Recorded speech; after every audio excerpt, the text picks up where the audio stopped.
Hi, this video is all about what are we going to do this year, 2020 and 2021 about labs.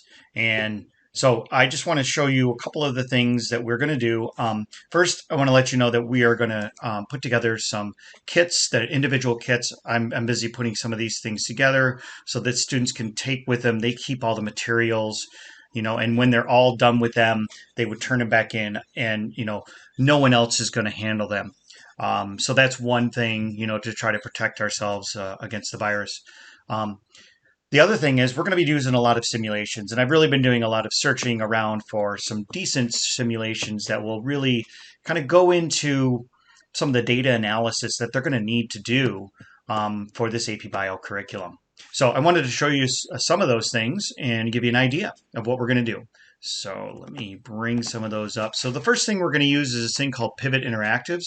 I'm really a big fan of this particular thing. So what they would do is this is a particular one. It's all about the boiling point of different liquids. So you can see down here they have methanol. There's a little probe in here that connects into the liquid here that would tell the temperature.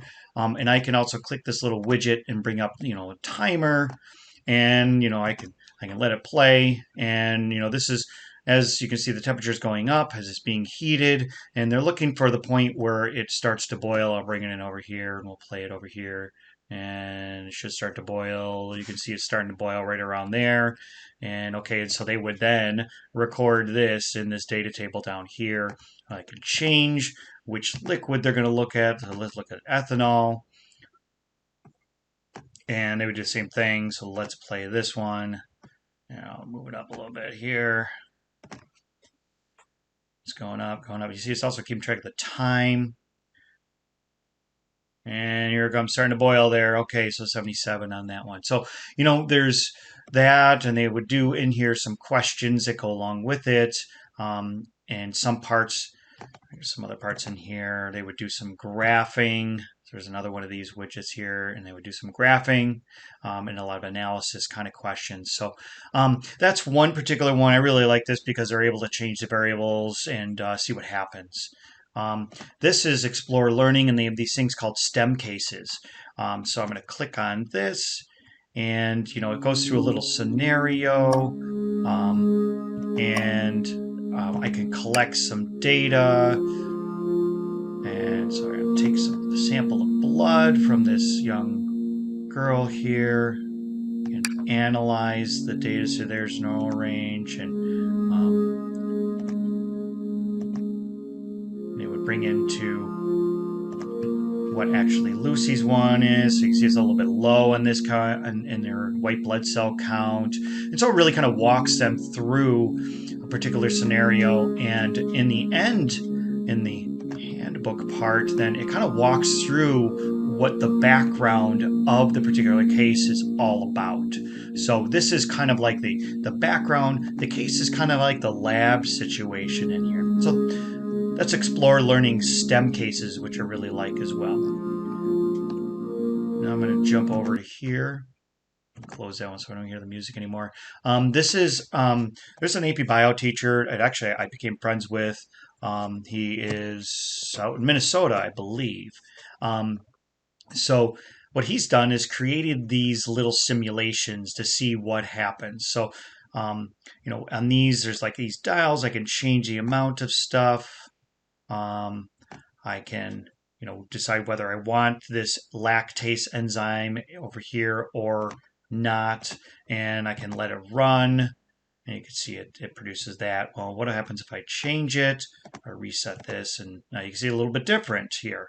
And I reset it here, and let's go over to here and try this one. Again, a little bit different. So, so this is another one. It's a simulation. We can talk about the results and that kind of thing. What's nice about these is he introduces a lot of randomness, which would be typical of a lab, that you might get some random different amounts of things.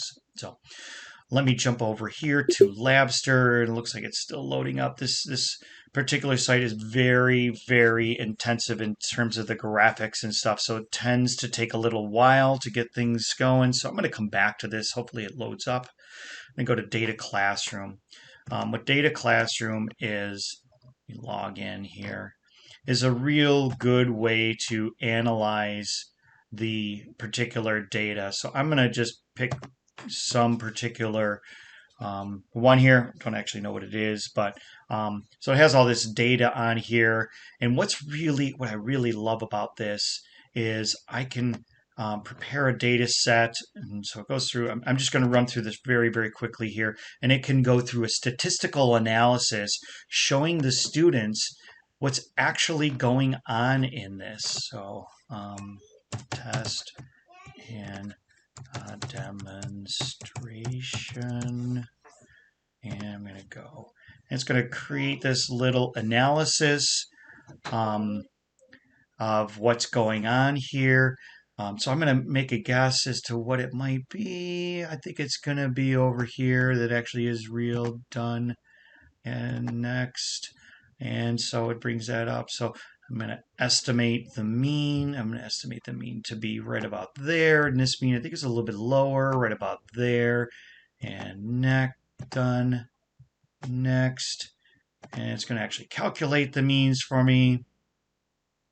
Yeah, it did pretty well. Not, well, a little bit off, a little bit low in both cases. And that is going to kind of walk through what the range is. Okay, that looks good to me. And this one, we'll bring down maybe a little bit lower.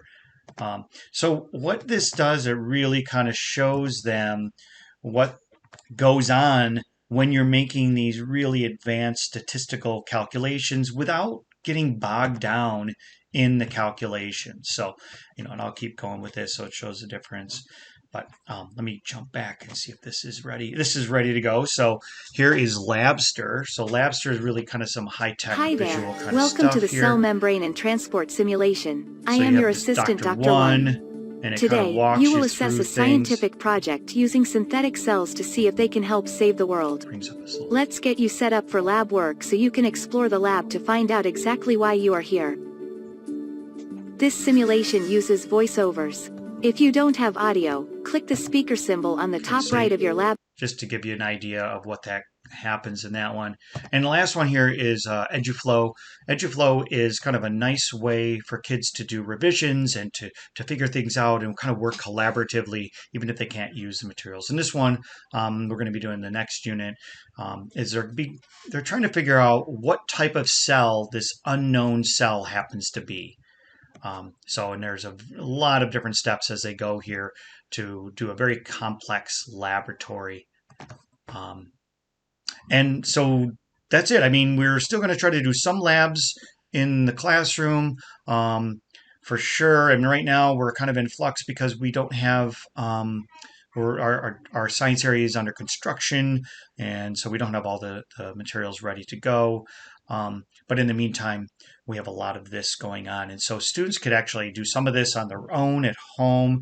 The big thing is, can they analyze, can they interpret, can they evaluate various pieces of data that they collected or others have collected. So I hope that helps explain some of the things that we're going to be trying to do this year with labs.